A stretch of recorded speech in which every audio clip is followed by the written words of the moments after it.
Salut à tous et bienvenue sur Gamertech. Alors je vous retrouve aujourd'hui pour vous présenter le clavier gamer HyperX Alloy Core RGB. Alors, le Alloy Core RGB, c'est un clavier gamer d'entrée de gamme. Donc logiquement, on aura droit ici à des touches à membrane qui proposent un éclairage RGB comme son nom l'indique et différentes fonctionnalités qu'on aura le temps de voir dans la vidéo. Alors, il est disponible pour environ 60 € et ça le place en concurrence avec le K55 de Corsair par exemple ou avec des claviers mécaniques d'entrée de gamme comme le G413 de Logitech. Alors comme d'habitude, on va faire un tour du propriétaire, on va voir son design et son ergonomie, on passera ensuite aux fonctionnalités et aux performances, et puis bien sûr, je vous retrouve en fin de vidéo pour une conclusion. Allez, c'est parti. Alors je passe rapidement sur l'unboxing, puisqu'à l'intérieur de la boîte, on ne retrouve que le clavier et les quelques notices usuelles. Du côté du design, on se retrouve face à un clavier très sobre et construit dans un plastique noir mat avec quelques rainures qui apportent un peu de cachet à l'ensemble. Malgré cela, l'ensemble respire la qualité avec un assemblage sans faille. Aucun craquement ne se fait ressentir et le poids conséquent de plus d'1 kg apporte vraiment une impression de solidité. Au niveau de l'organisation, on est sur un layout tout à fait classique qui fait l'impasse sur d'éventuelles touches de macro. On profitera simplement de quelques touches multimédia sur la partie supérieure droite pour contrôler la musique et le volume sonore de notre machine. Enfin, 3 autres boutons sont présents en haut à gauche pour gérer les différentes fonctions du clavier, comme le mode gaming et les effets d'éclairage.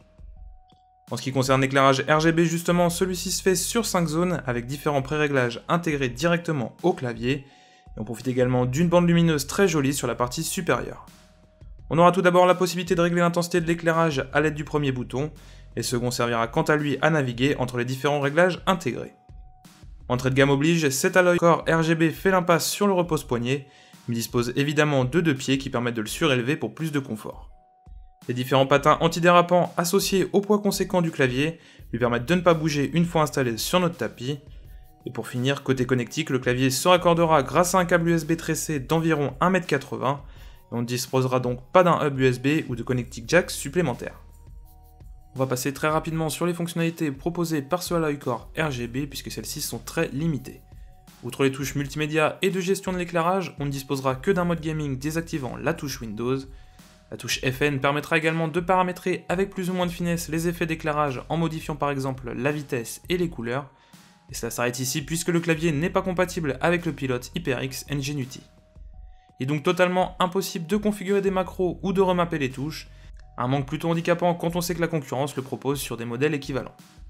Allez, on termine en se penchant en détail sur les performances du Alloy Core RGB qui malgré l'utilisation de touches à membrane s'en sort plutôt bien. Si on trouve évidemment le toucher un peu mou des membranes, celle-ci se révèle finalement assez efficace avec un bon marquage de l'activation et un retour assez rapide en position initiale. Si on n'attend clairement pas la réactivité d'un clavier mécanique, le Alloy Core RGB reste parfaitement taillé pour le jeu. La transition depuis mon Apex M800 de SteelSeries s'est d'ailleurs faite sans problème. Le clavier s'en sort également bien en rédaction et on appréciera particulièrement son silence qui soulagera vos oreilles et celles des personnes qui vous entourent.